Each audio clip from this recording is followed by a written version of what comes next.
Let's do this. If you're a Yu-Gi-Oh fan like myself, then you may have had the trading cards since you were just kids.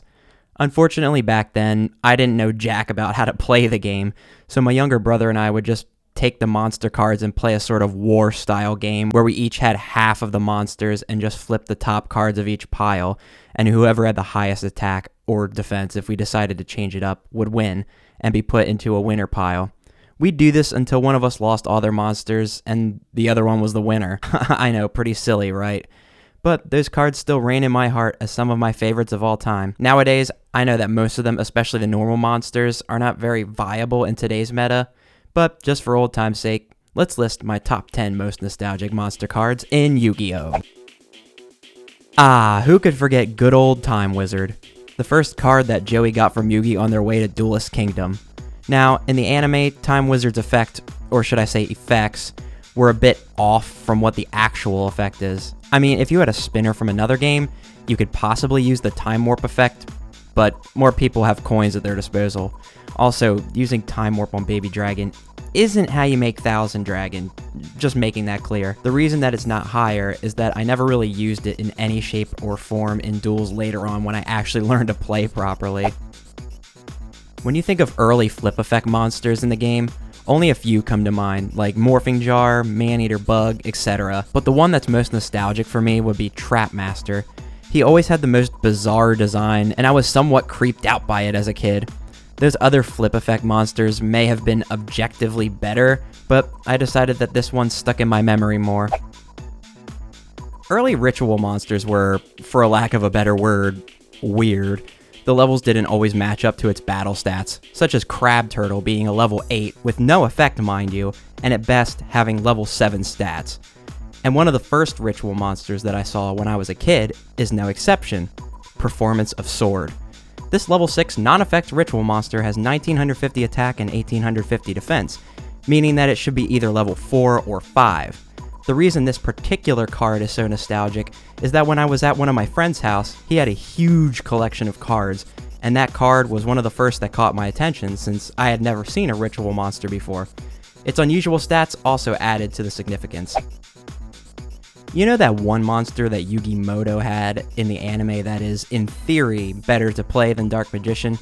I mean, it has the same attack and less defense, but who's going to play it in defense mode anyway, right? But the reason it's better than Dark Magician is that its level is just one lower at 6, meaning that you get the same bang for less buck. If you haven't already figured it out, the monster in question is Summon Skull. Not only was it one of Yugi's signature monsters, but it was always one of my favorites to play in a Fiend deck once I figured out how to duel properly. I think I had a Summon Skull ever since I got my first starter deck, which means that it's one of the cards that I've known about since the beginning. I just always wondered why they added it to the Archfiend archetype. Now we go from Yugi in the last entry to Joey for this one. It's his absolutely most iconic monster in the anime. Good old Red Eyes Black Dragon. It's nostalgic for most of the same reasons that Summon Skull is, except it's a little more iconic in the franchise as a whole, so it gets bonus points. Red Eyes now has a ton of support, although since I'm not up to date with the current meta, I don't know if any of it is relevant. But enough about the meta. This is purely a nostalgia trip.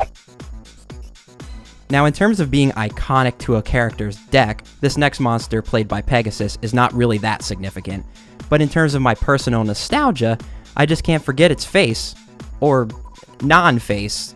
I'm talking about Illusionist Faceless Mage, which was also one of the first cards I ever got. Back then, I thought this monster was stronger than it actually is. Plus, the design is just so creepy looking, I still can't forget it today. Iconic? No. Nostalgic? Hell yeah. Ah, yes, the Dragon Slayer himself. No, I'm not talking about the Dragonborn. God, what do you think this is, a Skyrim list? I'm talking about the one, the only, Buster Blader!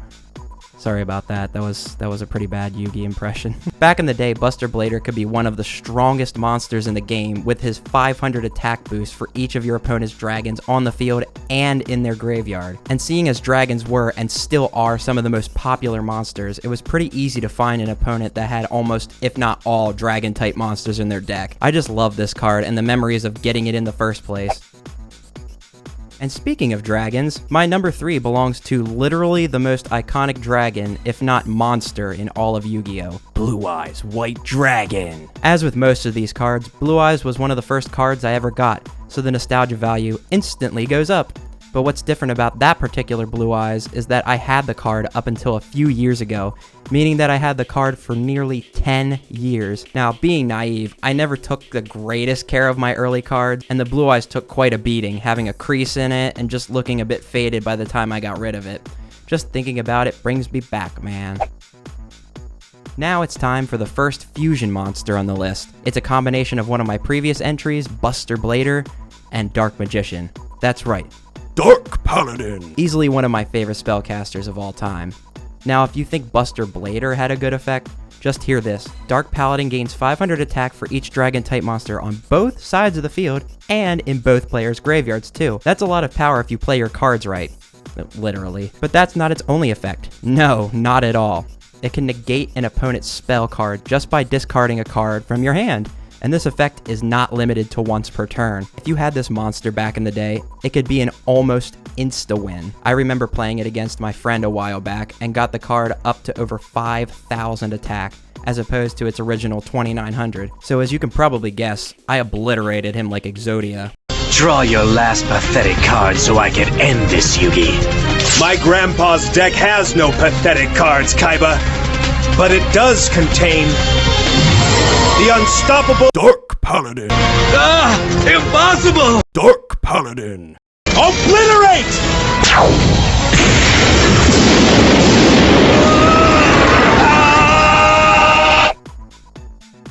My most nostalgic card most likely won't be a surprise to anyone who has played Yu-Gi-Oh! Since the beginning. It is the most iconic card in all of the game and was Yugi's most trusted companion. Now get ready for a dark magic attack, because I'm talking about the Dark Magician! I had this card from the beginning, like a lot of these cards, but I remember exactly what rarity it was. Super rare. And it was always my favorite card. Mostly because of watching the anime and feeling really cool that I had the same monster as Yugi Muto.